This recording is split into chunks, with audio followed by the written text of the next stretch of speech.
Alam mo ba na mas delikado ang K2 kaysa sa Mount Everest? Madalas tawagin ang kadalawa na mabagsik na bundok. Isang lugar ito na kahit bihasang umaakyat ay nahihirapan dahil sa patuloy na bagyo, matatarik at nag-iilong dalisdis at nakakatakot na realidad. Walang puwang para sa mali. Hindi tulad ng Everest na maraming sumubok at nagtagumpay, ang K2 ay mas mapanganib at nakamamatay na hamon. Sa mapanganib na taluktok at nagyayilong kapatagan, ilang matatapang na babaeng umakyat sa kasaysayan ang namatay ng maaga at trahedya. Umakyat sila bitbit ang pangarap at determinasyon, ngunit ang kapalaran nila'y di nila kontrolado. Mga buhawi ng niebe, pagguho ng yelo at bigla ang pagdula sa kawalan. Sa Everest, tinatayang isa sa bawat 16 na umakyat ay hindi na nakakauwi ng buhay. Pero sa K2, tumataas ang bilang na yan sa 4, sa bawat 16, 25% ng mga umakyat ay hindi nakakaligtas. Maliit ang tsansa. Para sa mga babae sa listahan, puro masasamang karanasan ang dinanas. Pinapayuhan pa rin ang mga manonood na mag-ingat. Halimbawa, nakatayo ka sa tuktok ng pangalawang pinakamataas na bundok sa mundo. Kakatapos mo lang akyatin ang 28,250, isang talampakan mas mataas kaysa halos lahat ng ibang lugar sa mundo. Sumisigaw na ang mga baga mo para sa hangin at ramdam mo ang matalim na hapdi ng nagyayilong hangin sa iyong muka. Pero hindi na mahalaga ngayon, nagawa mo na. Nagawa mo! Yan ang naramdaman ni Lilian Berard noong Hunyo 21, 1986.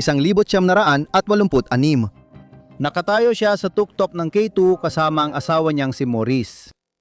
Umuungal ang hangin at ang niebe ay nasa lahat ng dako. Wala nang mahalaga noon, magkasama silang nasa tuktok ng mundo. Sa K2, ang pag-abot sa tuktok ay kalahati pa lang ng biyahe.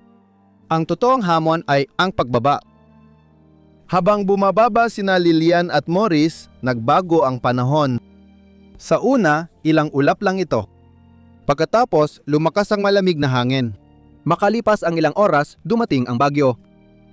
Isipin mong sobrang kapal ng niebe, di mo makita kamay mo sa harap ng mukha mo. Hinahampas ng hangin, bawat hakbang ay tila laban. Habang bumabagsak ang malakas na snowstorm sa K2, mabilis lumalamig at tila bumabagal ang lahat. Doon, natrap sina Lilian at Maurice sa snowstorm sa mataas na bahagi ng isa sa pinakamapanganib na bundok sa mundo. Alam nilang kailangan nila ng masisilungan, kaya naghanap sila ng gilid ng bato at nagyakapan para magpainit habang bumabagyo pa rin. Habang dahan-dahang lumilipas ang oras, bawat sandali ay lalong lumalamig. Ramdam nila na unti-unting nauubos ang kanilang lakas habang ang kanilang mga katawan ay pilit na lumalaban para lang manatiling mainit. Alam ni Liliana ang panganib. Alam niya na hindi mahalaga sa bundok kung sino ka o ano ang pinagdaanan mo. Dati maraming namatay sa bundok, ngayon sila naman ang hinahabol nito. Nagpatuloy ang bagyo buong gabi. Pagsapit ng umaga, nanatili silang naipit, pagod at giniginaw. Sinubukan pa nilang gumalaw, pero sobrang lamig na. Ang katawan ni Lilian ay sumusuko na. Halos hindi na niya maitaas ang kanyang mga paa. Ang hangin ay parang walang tigil na wrestler, binabayo sila mula sa lahat ng direksyon at pinipilit silang umatras sa bawat hakbang. Hanggang sa isang punto, kinailangan ng bumagsak ni Lilian. Bumagsak siya ng malakas, agad siyang tinakpan ng niebe sa loob ng ilang segundo.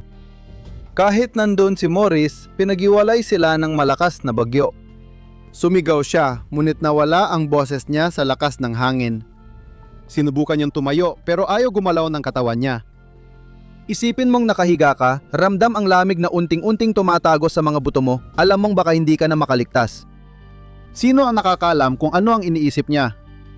Ang alam lang natin, sa huling sandali niya, mag-isa siya, tanging hangin at niebe lang ang kasama niya.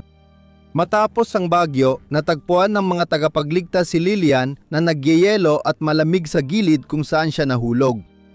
Ngunit nawawala ang asawa niyang si Maurice. Lumipas ang mga araw hanggang naging mga linggo, ngunit wala pa ring bakas ng kanyang kinaroroonan. Nagtataka ang mga tagapagligtas kung gaano siya nadala ng bagyo.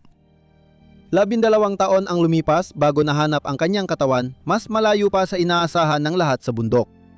Katulad ng asawa niya, hindi rin siya pinatawad ng K2.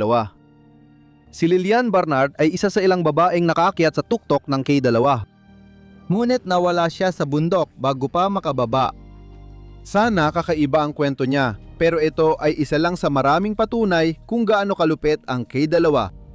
Mas nakakalungkot ang susunod na kwento tungkol sa kaso ni Julie Tulis, isang filmmaker, ina at matapang na umaakyat ng bundok na hindi umatras sa hamon. Hindi tulad ng karamihan sa mga umaakyat na pinag-uusapan natin, si Julie ay hindi palaging isang mountaineer. Hindi niya agad natuklasan ang hilig sa pag-akyat, natuklasan lang niya ito nang nasa 40 na siya, dati siyang judo instructor. Nang matuklasan niya ang pag-akyat, agad siyang nahumaling dito. Ito ang passion niya at paraan para kumonekta sa mundo. Kinunan niya ng video ang pag-akyat, ipinakita ang ganda at panganib ng pinakamataas na mga bundok. Bago harapin ang K2, naakyat na ni Julie ang ilan sa pinakamahirap na bundok sa mundo, tulad ng Nanga Parbat at Broad Peak na parehong mahigit 26,000 talampakan ng taas. Ginawa niya ito habang nagfi-film, kaya binuhat niya ang mabigat na camera equipment pati gamit sa pag-akyat. Nais niyang ipakita sa mundo ang pakiramdam sa taas na may manipis na hangin kung saan bawat hakbang ay laban. Pero iba ang K2, ang Savage Mountain, ang sukdulang pagsubok. Maaring patatagin o durugin ang loob ng isang umaakyat. At naniniwala si Julie na handa na siya para dito.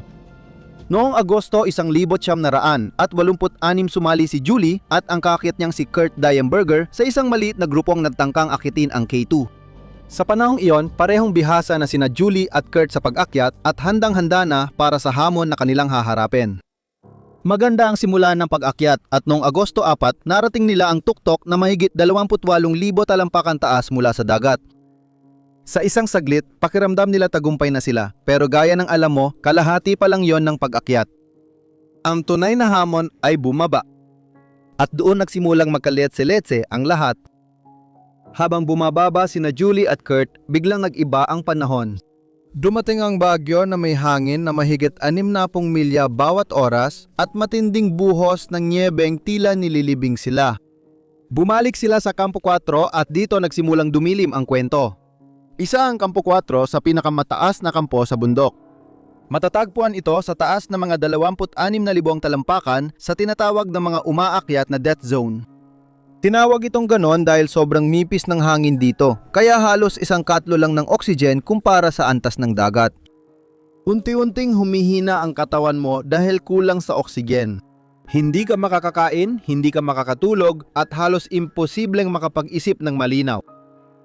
Naramdaman na ni Julie iyon. Tinamaan siya na matindi ng mga unang palatandaan ng altitude sickness. Para sa mga hindi nakakaalam, ang altitude sickness ay isang kondisyon na dulot ng kakulangan ng oxygen sa paghinga dahil sa taas ng lugar. Parang nararanasan mo ang pinakamasakit na sakit ng ulo sa buong buhay mo. Nahihilo ka, masakit ang tiyan, at sobrang hinamon na hindi ka makagalaw, pero hindi pa doon natatapos. Nagsisimulang mamaga ang otak mo dahil sa kulang sa oxygen at napupuno ng likido ang baga mo. Bawat hinga ay tila pakikibaka, parang unti-unti kang nasasaka. Sanay na si Julie sa mga sintomas na ito. Dati na niya itong naranasan kaya alam na niya paano harapin. Pero hindi pa kailanman ang ganoon. Mas malala ang pagkakataong iyon. At pagkatapos ay lalo pang lumala. Habang lumalabas ng tolda, nadula si Julie sa madulas na dalisdis, bumagsak sa yelo at nabali ang kanyang mga tadyang. Tinulungan ni Kurt si Julie makabalik sa tolda at hinila papasok. Pero masama ang kalagayan ni Julie at labis ang kanyang sakit.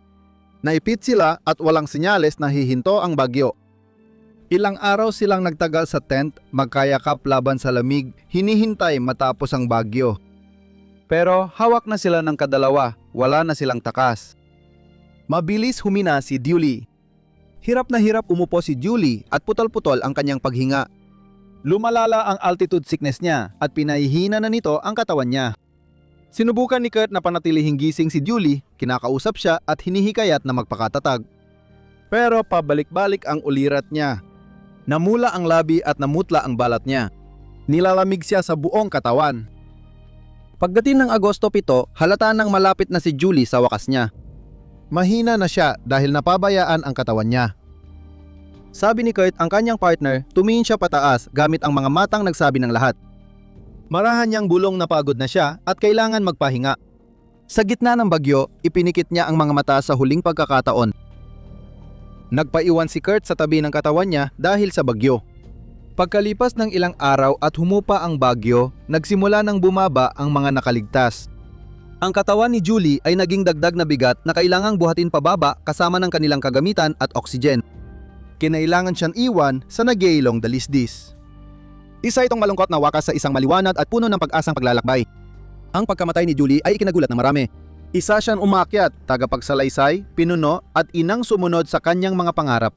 Naiintindihan niya ang mga panganib, ginawa niya ang lahat ng pag-iingat. Gayunpaman, sa kay-dalawa hindi mahalaga kung gaano ka ka-eksperto o kahanda. Sa isang iglap, ang isang eksperto ay pwedeng maging isang walang kalaban-labang biktima.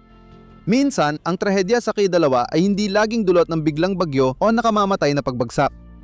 Minsan, ang mga tahimik na panganib, yung mga hindi mo inaasahan, ang kumikitil ng buhay kahit sa pinakahanda. Ang malalakbay sa ating susunod na kwento ay natutunan ito sa pinakamasakit na paraan. Noong Hulyo 2008, si Cecilia Skog ay nakatayo sa K2 na may tahimik na kumpiyansa na inaasahan mo mula sa isang taong nalampasan ng pinakamataas at pinakamalamig na lugar sa mundo. Naakyat na ni Cecilia ang Everest, Denali at Cho Oyu. Kaya hindi na siya bago sa panganib o matitinding kondisyon. Nagski na siya papunta sa parehong hilaga at timog ng mga polo at siya ang kauna-unahang babae na nakamit ang Explorers Grand Slam. Batikang adventurer siya. Handa siya sa kahit ano o yon ang akala niya. Kasama niya ang asawa niya. Si Rolf Bay, kapwa mountaineer na may parehong hilig. Marami na silang naakyat na mga bundok na magkasama, ngunit may espesyal na lugar sa kanilang mga puso ang K2. Hindi ito ang una nilang pagharap sa matarik na K2. Noong 2005 napilitan silang umatras dahil sa masamang panahon. Ngayon, matapos ang 3 taon, pursigido silang abutin ng tuktok. Sama-sama. Pinili nilang akyatin ang K2 sa Sassen Route dahil ito ang direktang daan paakyat sa timog ng bundok. Mas mahirap ang rutang ito kaysa sa karaniwan, pero iyon ang dahilan kung bakit ito kaakit-akit para sa kanila. Maayos ang naging pag-akyat nila. Nakarating sila sa tuktok ng bundok sa record na oras at noong Agosto 1 sina Cecil at ang kanyang asawa ay halos nasa tuktok na ng bundok. Magandang panahon at pabor sa kanila nang simulan nila ang huling pag-akyat sa tuktok. Medyo pagod at may altitude sickness si Rolf, kaya nagpasya siyang magpahinga at magpaiwan sa ibaba ng tuktok.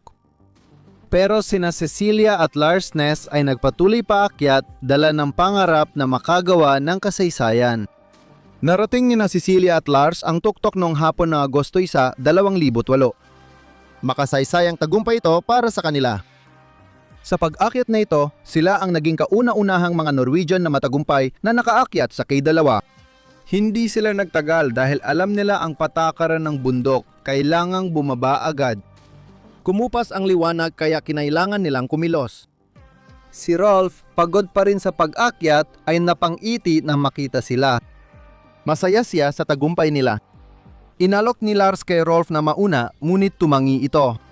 Habang bumababa sila, nauna si Lars, sumunod si Rolf, tapos si Cecilia. Agad silang bumaba kinagabihan, ang mga headlamp nila ay sumisinag sa dilim. Habang tumatagos ang headlamp nila sa dilim, maingat silang bumaba sa matarik at nagyaylong dalisdis. Bilang bihasang umaakyat, alam nila na isang maling galaw ay maaring ikamatay. Pero ito ay kadalawa. Kahit mag-ingat ka sa mga dalisdis, minsan hindi pa rin sapat. Habang bumababa sila, biglang umalinganggaw ang malalim na ugong sa bundok. Malakas na nayanig ang lupa sa paanan ni Cecilia. Natisod si Cecilia, pilit na sinusubukang panatilihin ang kanyang balanse. Tumingala siya at nakita ang kumikislap na ilaw na biglang nawala. Natigilan si Cecilia sa takot habang tinamaan ng yelo ang kanyang asawang si Rolf. Isang saglit andoon siya at sa susunod na sandali nawala na siya, nilamon ng bundok. Tinawag ni Cecilia si Rolf, pilit nilalabanan ng kanyang tinig ang manipis na hangin at ang ugong ng malakas na hangin. Ngunit walang sagot, katahimikan lamang. Nagmadaling sumugod si Lars, desperadong naghanap sa dilim ng anumang bakas niya, habang natigilan sa gulat si Cecilia at hindi makapaniwala. Umaasa siyang ligtas pa rin. Tila mabagal ang oras, ngunit nang tumawag si Lars, nanginginig ang boses niya habang sinasabi ang mga salitang ayaw niyang marinig. Wala na si Rolf, naisip lang natin ang takot at sakit nila, pero wala nang panahong magluksa. Kailangan pa ring magpatuloy ni Cecilia. Natabunan o nasira ang mga nakapirming lubid na ginamit nila sa pag-akyat dahil sa epekto. Ang rutang maingat nilang dinaanan ay biglang nabura. Siya ay na-stranded sa taas na mahigit 26,000 talampakan sa death zone na walang malinaw na daan pababa. Pinilit niyang maglakad ng ilang hakbang. Dala-dala niya ang pagkabigla at takot habang nakatutok lang siya sa isang bagay, ang makaligtas sa pagbaba. Mabagal at masakit ang bawat oras habang bumababa si Cecilia sa K2. Nauubos ng lakas niya. Pinahirap ng manipis na hangin ang paghinga at sumasakit ang katawan niya dahil sa matinding pagod. Pero hindi siya pwedeng tumigil dahil alam niyang di siya makakaligtas kung hihinto. Kumapit siya sa bundok at dahan-dahang bumaba sa dilim. Alam niyang isang maling hakbang ay maaring ikapahamak niya. Kahit akala niyang di siya ligtas, nagpatuloy siya. Nakarating siya sa Kampo 4, pagod pero buhay. Namatay ang asawa niya at 10 pang umaakyat sa K2 dahil sa pagbagsak ng yelo. Isa pa rin ito sa pinakamapanganib na araw sa kasaysayan ng bundok. Pagdating ni Cecilia pabalik sa base camp, dumaan na siya sa impyerno. Nagawa niyang makagawa ng kasaysayan at ligtas na nakalampas sa bundok. Pero napakabigat na naging kapalit. Umakyat siya sa K2 kasamang asawa, ngunit umuwi siyang wasak ang puso at masasama ang alaala. Hindi lang si Cecilia ang binago ng kalupit ng K2. Para sa iba, mas matindi ang tawag ng bundok kaysa takot sa pagkawala. Ipinapakita ng susunod na kwento ang mismong bagay na yon. Tumugon si Alison Hargreaves sa tawag ng bundok. Ito ang kanyang kwento. Kaya isipin mo ito. Tag-init ng 1,975 at nakatayo ka sa paanan ng K2, nakatingala sa matatayog nitong dalisdis. Malinaw ang langit, mahina ang hangin at alam mong isa ito sa pinakamahirap mong hamon sa buhay. Diyan tumayo si Alison Hargreaves, 33 anyos na British mountaineer at ina ng 2. Hindi lang siya narito para sa tuktok, kundi para gumawa ng kasaysayan. Hindi madalas umakyat ng bundok si Alison. Kahit sa mga kapwa mountaineer, natatangi siya. Hindi lang dahil noong unang bahagi ng taon na yon, naging laman siya ng balita sa buong mundo nang siya ang naging unang babae na nakaakyat sa tuktok ng Mount Everest mag-isa at hindi gumamit ng bottled oxygen. Napagtagumpayan niya ang Eiger North Face sa taglamig kahit 6 na buwang buntis. Siya ay determinado, may matinding dedikasyon at lubos na malaya. Isa siyang umaakyat ng bundok na naniniwala sa paggawa ng mga bagay sa mahirap na paraan. Kaya nang tumayo siya sa paanan ng K2, hindi lang tagumpay ang layunin niya sa pag-akyat. Plano niyang gumawa muli ng kasaysayan. Sa pagkakataong ito, sa pamamagitan ng pag-akyat sa pinakamapanganib na bundok sa mundo sa pinakamahirap na paraan. Walang oxygen, high altitude porter o kompromiso. Noong Hunyo 1975, dumating si Alison sa base ng K2 handang harapin ang bundok sa pamamagitan ng Abruzzi Spur. Ang rutang ito ipinangalan sa Duke ng Abruzzi na sumubok noong 1900 at siyam ay isa sa pinakasikat ngunit isa rin sa pinaka-technical na pinakamahirap na ruta paakyat sa tuktok. Maraming buhay na mga umaakyat ang kinuha ng rutang ito at gaya ng makikita mo mamaya, hindi mahirap maintindihan kung bakit. Ang Abruzzi Spur ay matarik na umaangat mula sa paanan ng K2 at nagpapatuloy bilang isang mabagsik na landas na 11,000 talampakan ang haba paakyat sa timog silangang gulod ng bundok. Walang awang ruta ito na kailangan ng lakas, tibay, pambihirang kasanayan at matatag na loob. Nagsisimula ang ruta sa Houses Chimney, isang halos patayong 2,000 talampakang pader ng bato at yelo na ipinangalan kay Bill House, Amerikanong umaakyat ng bundok na unang umakyat dito noong 1938. Kailangang hilahin ng mga umaakyat ang kanilang sarili pataas gamit ang crampons at ice axes. Ang bahaging ito pa lang ay napakahirap na kaya tanging ang pinakamalalakas at pinakamatitibay ang loob ang nakakaraos dito. Simula pa lang yan, mas mahirap pa ang kasunod matapos ang simenea ni House.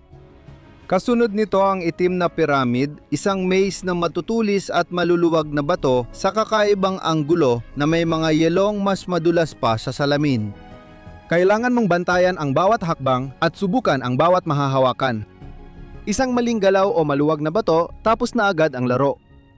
Karamihan sa mga umaakyat ay nasusubok ang kanilang loob hanggang sa sukdulan. Habang dahan-dahan silang umaakyat, alam nilang ang pagkahulog ay maaring mga hulugan ng pagbagsak ng libu-libong talampakan pababa sa base. Pero hindi hinayaan ni Alison na mapabagal siya ng alinman dito. Patuloy siyang nagpatuloy, umaakyat ng tuloy-tuloy sa bundok, nakatuon ang kanyang mga mata sa tuktok. Pero hindi naging pabor ang tag-init sa kanya. Araw-araw binayo ng bagyo ang bundok kaya paulit-ulit umatras ang mga umaakyat. Isa sa kanyang mga kasamahan, kapwa Briton na si Alan Hinkis, ay nakalusot sa isang maagang pagkakataon ng magandang panahon at nakaakyat sa tuktok bago lumala ang mga kondisyon. Pero hindi nagmamadali si Allison. Siya ay matiisin at maingat. Alam niya na hindi ordinaryong bundok ang K2. Noong Agosto, 62 beses nang nakaakyat si Allison sa Kampo 3 at isang beses sa Kampo 4. Habang sinusubukan niyang umakyat, lalong sumasama ang panahon. Kinailangan niyang huminto sa taas na higit 26,000 talampakan. Nag-uwian na ang karamihan sa grupo pero siya at ang leader na si Rob Slater ay nagdesisyong manatili at muling sumubok. Karamihan sa mga umaakyat ay umalis na sa base camp pero may ilang umaakyat mula sa ibang mga grupo na nanatili rin. Lahat umaasa na magkaroon ng huling pagkakataon na marating ang tuktok. Noong ika-9 ng Agosto, nakakita sila ng maikling pagkakataon ng magandang panahon at nagpasya silang samantalahin ito agad. Ang plano ay umakyat hanggang sa tuktok sa pagkakataong ito. Pagdating nila sa Kampo 3, nadatnan nila ang sakuna. Isang pagguho ng nyebe ang sumira sa kanilang mga tolda. Sa maraming bundok, senyales ito na nagkamali ka ng pwesto ng kampo. Pero ito ay K2. Walang ligtas na lugar dito. Pwedeng maguho ng nyebe kahit saan at kailan. Si Allison at iba pang umaakyat ay naghanap ng mahigit 1 oras sa nyebe para mahanap ang natabunang gamit. Matapos makuha ang kailangan, nagtuloy sila sa Kampo 4 at narating yon ng maayos noong Agosto 11. Buti na lang, buo pa rin ang Kampo 4 maganda at maliwanag ang ika-12 ng Agosto. Sana ay perpekto ito para subukang marating ang tuktok pero sobrang pagod sila mula sa pag-akyat kahapon. Kaya pinili nilang magpahinga. Agosto 13, 2:00 ng madaling araw. Si Allison at 10 pang ibang umaakyat ay nagsimulang umakyat patungo sa tuktok. Simula pa lang, may mga problema na sa pag-akyat. Hindi matibay ang nyebe at masama ang panahon. 5 umaakyat ang nagpasya na bumalik bago marating ang bottleneck couloir. Ang bottleneck couloir ay makipot at delikado dahil kailangan mong umakyat sa ilalim ng malaking serak na maaring bumagsak kapag masama ang panahon. Ito ang bahagi ng K2 kung saan alam mong sinusubok mo na talaga ang iyong kapalaran. Isa sa mga umatras ay si Peter Hillary, anak ng Everest legend na si Sir Edmund Hillary. Hindi niya nagustuhan ang itsura ng panahon at nagpasya siyang panahon na para umatras. Nagpatuloy si Allison sa pag-akyat, dala ang determinasyong nagdala sa kanya sa tuktok ng Everest. At noong 6:17 ng gabi sa wakas ay narating niya ang tuktok ng K2. Nasa taas siyang 28,200 at 51 talampakan mula sa dagat, isa sa pinakamataas sa mundo. Isa siya sa kakaunting babae na nagawa ito at isa rin sa iilan na umakyat ng walang dagdag na oxygen. Isa itong pambihirang tagumpay, panibagong tagumpay para sa isang babae na ginugol ang kanyang buhay sa pagpapatunay na walang imposible. Hindi niya alam noon, pero may paparating na mainit at mahalumigmig na hangin mula timog paakyat sa lambak na malapit ng salubungin ng malakas na anti-cyclone mula hilagang bundok ng Sina. Inabutan ng bagyo sina Peter at iba pang umaakyat ng alas 5 ng hapon. Bumababa sila noon sa Broad Peak na mas mababa ng 2,000 talampakan kaysa kadalawa. Bigla siyang lumaban para sa buhay niya laban sa hangin na 80 hanggang 100 milya kada oras. Habang nagmamadali silang maghanap ng silungan, natakot sila sa K2. Patuloy pa ring sinusubukan ng mga tao sa bundok na marating ang tuktok. Si Allison at ang iba pang umaakyat ay patuloy pa ring umaakyat, hindi alam ang kapahamakan na paparating.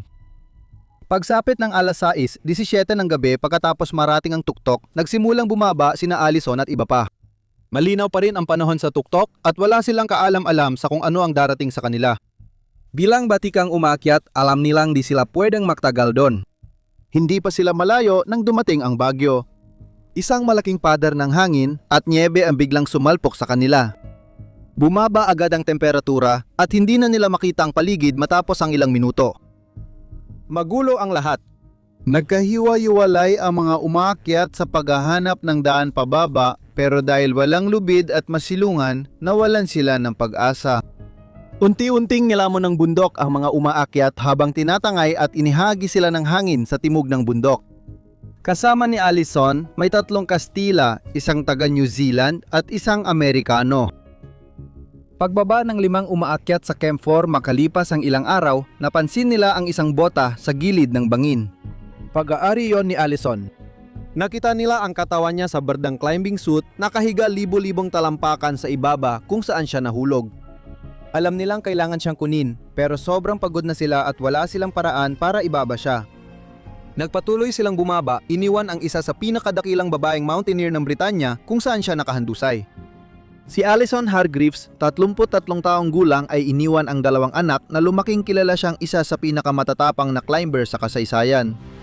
Nagpunta siya sa K2 para gumawa ng kasaysayan at nagawa niya iyon.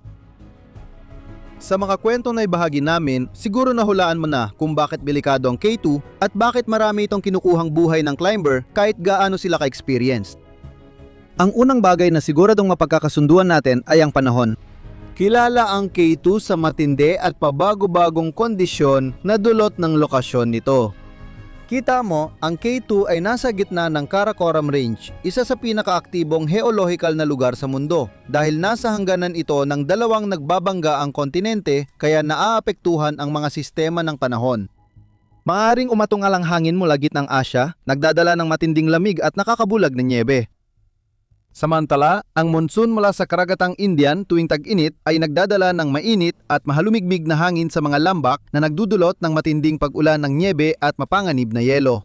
Dahil sa lokasyong ito, ang K2 ay madalas tamaan ng bigla at mararahas na bagyo. Hindi tulad ng Everest na bahagyang protektado ng mga tuktok, ang K2 ay halos nag-iisa at lantad sa marahas na panahon. Ang matatarik na dalisdis ng bundok ay direktang kinatamaan ng pabago-bagong sistema ng panahon at ito ay maaaring magdulot ng hindi inaasahang mga kondisyon ng panahon na maaaring magbago sa isang iglap. Noong 2008 dahil sa matinding kondisyon sa bundok, bumagsak ang blok ng yelo sa taas na 26,000 talampakan. Sa loob ng isang araw, 11 umaakyat ang namatay at marami ang nasugatan dahil sa pagguho ng nyebe. Sa kasamaang palad, halos imposibleng hulaan kung kailan o saan mangyayari ang mga insidenteng ito dahil sa hindi matatag na kalagayan ng lupa. Kasama rin ang hugis ng bundok. Kilala ang K2 sa matatarik at bukas nito ang dalisdis. Kakaunti lang ang patag o banayad na bahagi sa K2 di tulad ng ibang matataas na bundok.